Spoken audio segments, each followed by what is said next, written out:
All right. Hi, everyone. I'm Aster, and today I wanted to make a video talking about how and why I do my analysis the way I do. My analysis training is primarily rooted in my time studying sociology. So, the primary lenses I use are conflict theory and dramaturgy.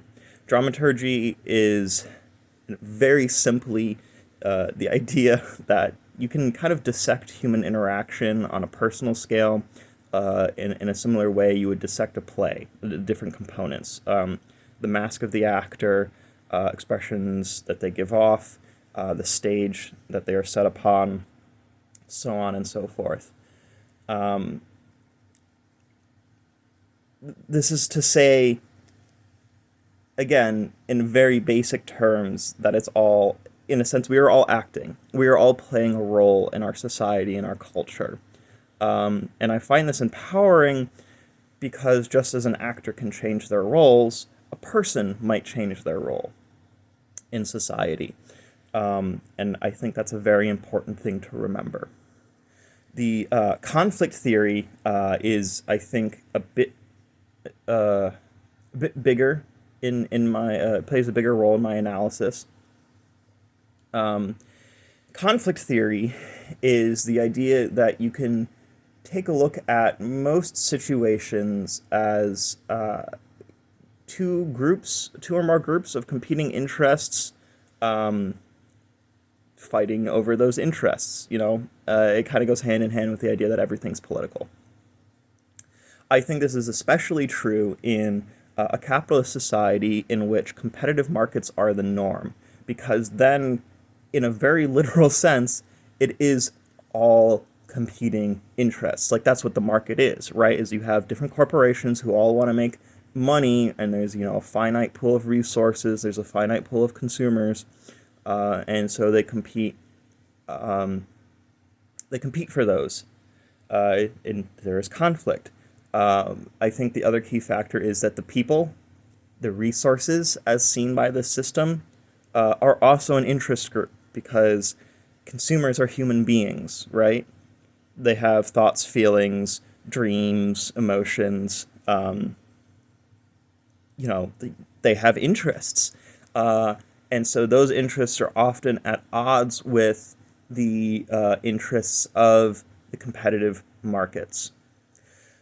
I think seeing things through this lens gives us a far clearer picture of influence dynamics, of the connections between different groups, and gives us a much better way of drawing the boundaries between the boundaries of like where interest groups are, if that makes sense.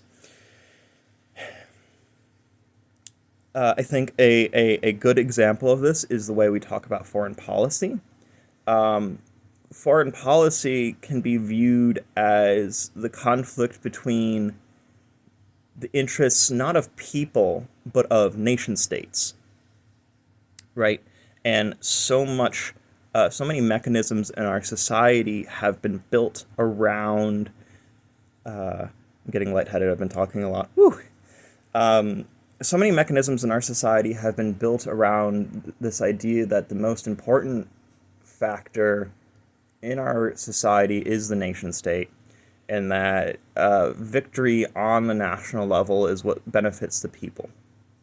However, as we established earlier, the people have their own interests, so this isn't true necessarily. Usually what it is the nation represents the most powerful individuals of a society, the most influential individuals of a society, and seeks to further their goals rather than further the goals of the general population. Of course, it's always couched in language of this is for the good of the people, because the nation would be nothing without its people, which makes me incredibly sad that nations often don't take care of their people despite the necessity of them for their function.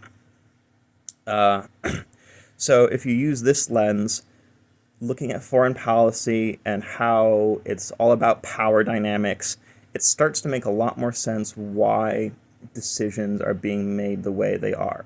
I think Israel and Gaza, the genocide happening there, is a very good example. The United States has vested security and business interests in Israel, particularly in relation to our military industrial complex. Israel is a huge benefactor of the American arms industry and functions as a test bed for a lot of these technologies, or a proving grounds rather. And there's a lot of money wrapped up into that. Arms is America's greatest export next to culture.